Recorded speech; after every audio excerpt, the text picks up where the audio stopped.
Hello Aries, tignan na natin ano yung mga ganap or posibleng parating sa'yo itong next 7 days. Tignan na natin, Aries.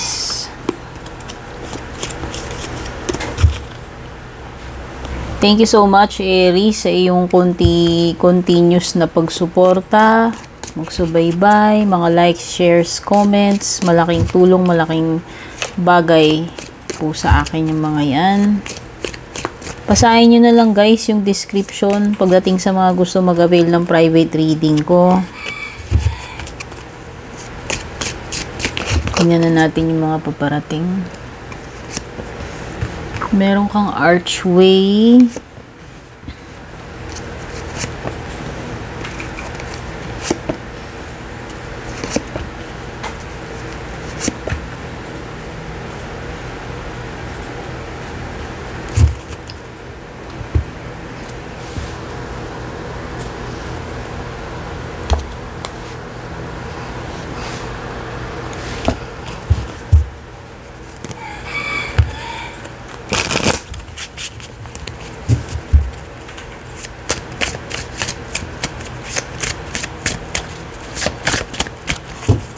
Ay, wait lang.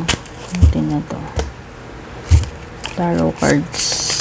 Tingnan natin yung mga paparating sa'yo, Aries.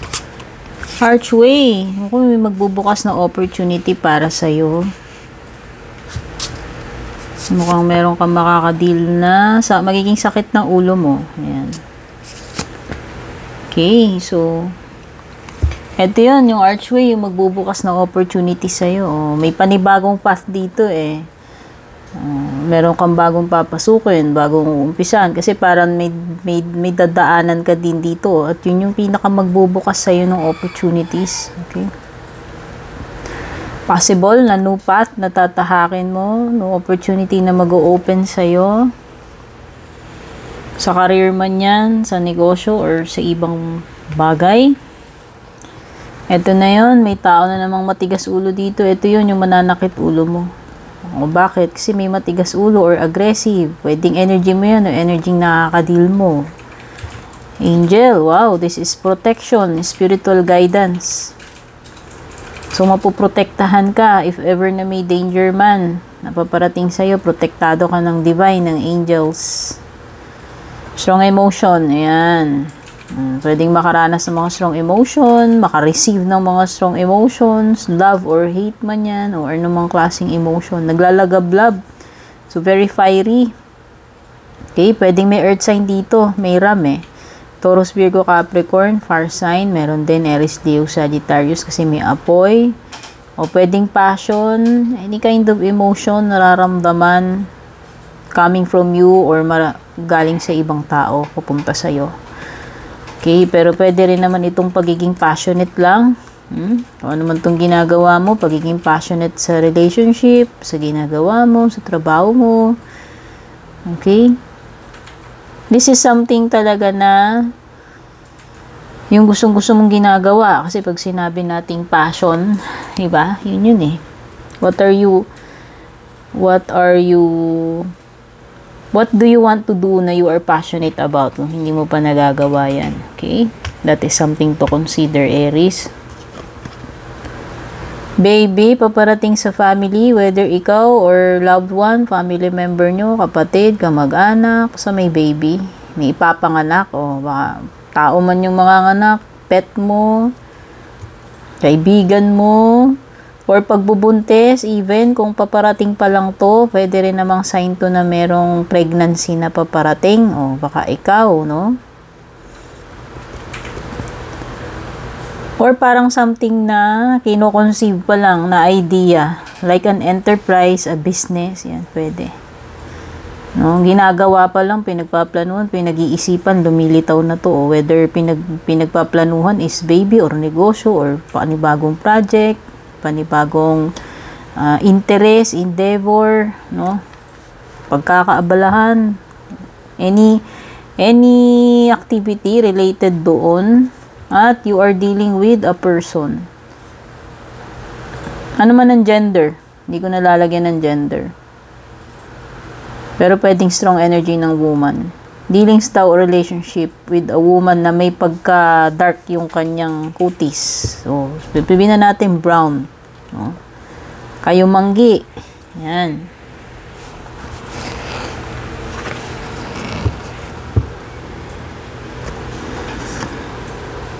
Meron ka talaga niluluto dito. Kini-create, pinaplano, minamanifest. Ayan, oh. You are about to create something. The Magician card. Kasi dito lumitaw eh. Basta ko naman tong ginagawa mo. Ayan, oh. Kasi diba, para kang may niluluto rito. Something na, ano eh, pwedeng minamanifest mo na or minamanifest mo or nagmamanifest na ito. As in, paparating na, andyan na yung mga signs. Pwede rin naman.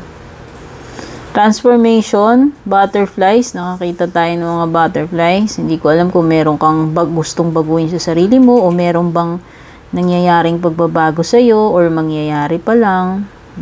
Kasi ito ay abilidad na hindi lang gumawa, magsimula or baguhin. Yun kasi yung ano ni Magician eh. Creating or starting something, no?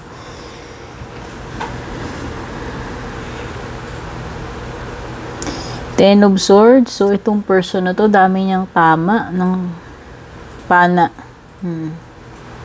Pero parang andun pa rin siya. Fighting.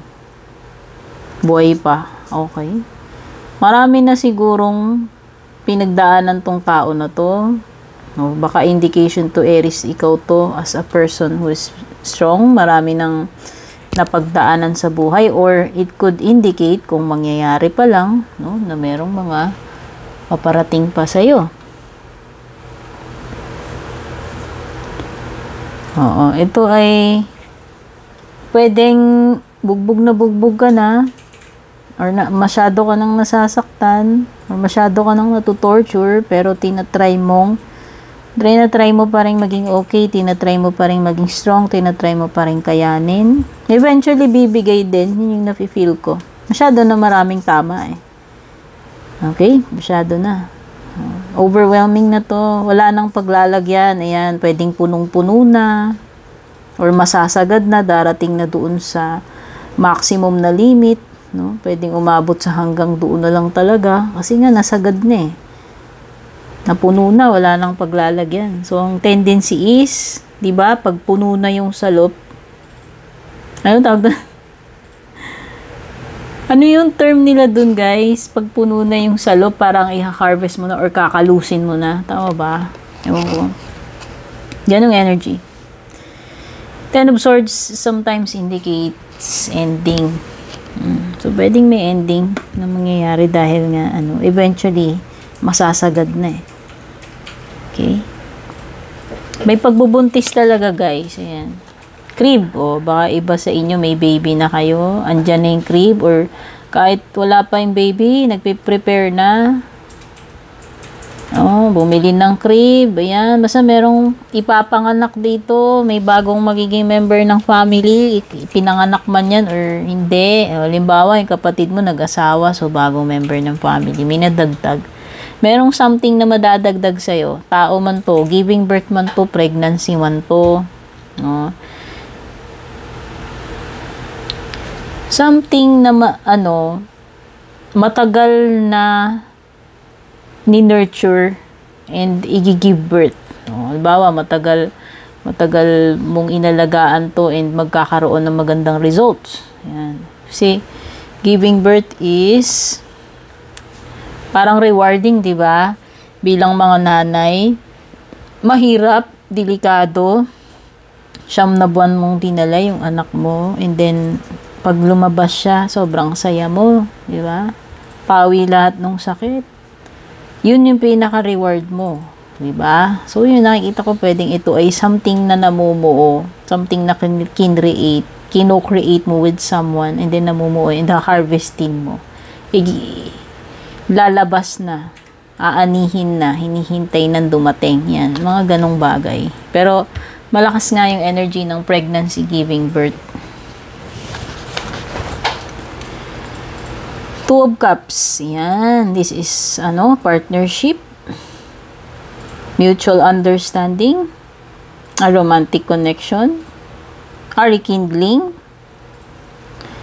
Dalawang tao na pareho yung feelings nila sa isa't isa, or pareho silang may nararamdaman para sa isa't isa, or parehong special yung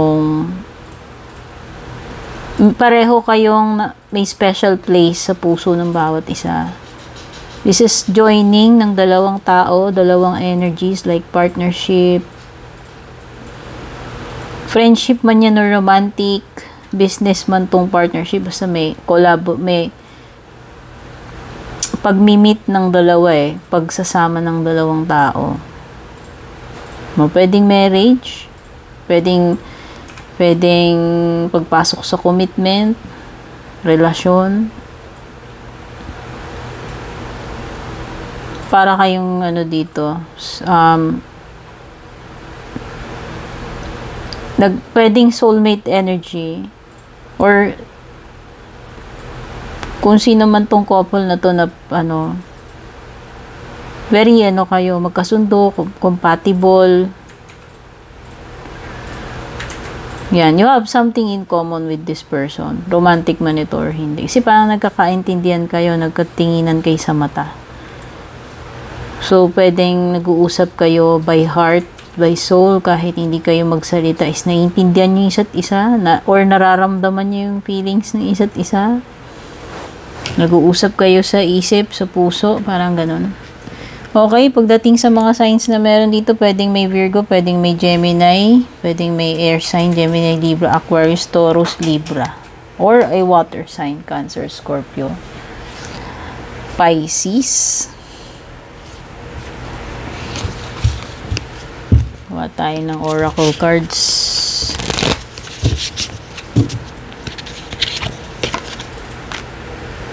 Intelligence.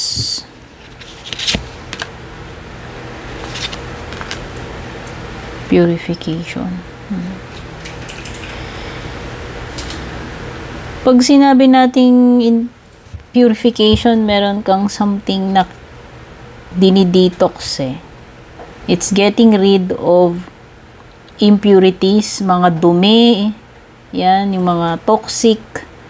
Nagde-declutter ka, nagtatanggal ka nun, nagre-release ka nun, Aries. Kung sa anumang pamamaraan, anuman ang activity, na kung paano mo marirelease yung mga toxins na yan.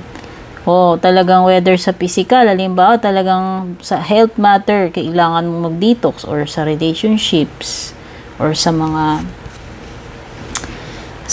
anything na negative na kailangan mo, or toxins sa buhay mo. Intelligence is knowing the difference. Andun yung sapat na pag-iisip, katalinuhan, para ma-solve mo yung problem. Or maybe intelligence is about gaining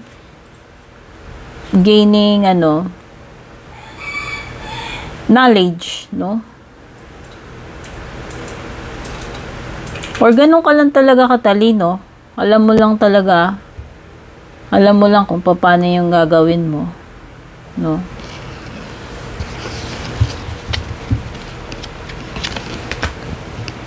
Love life mo, pride. Yan. Meron ditong taong magmamaganda ng pride niya. Ayan. Uunahin yung pride, or pride yung pinapairal. Kasi nga meron ditong matigas ulo, ayan yung aggressive na matigas ulo.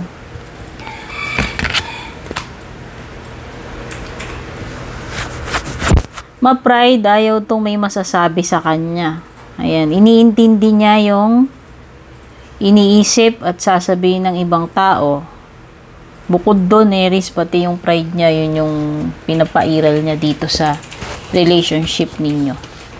So, yan lang, Aries. I love you. God bless. Sana makatulong sa'yo itong reading. Babush.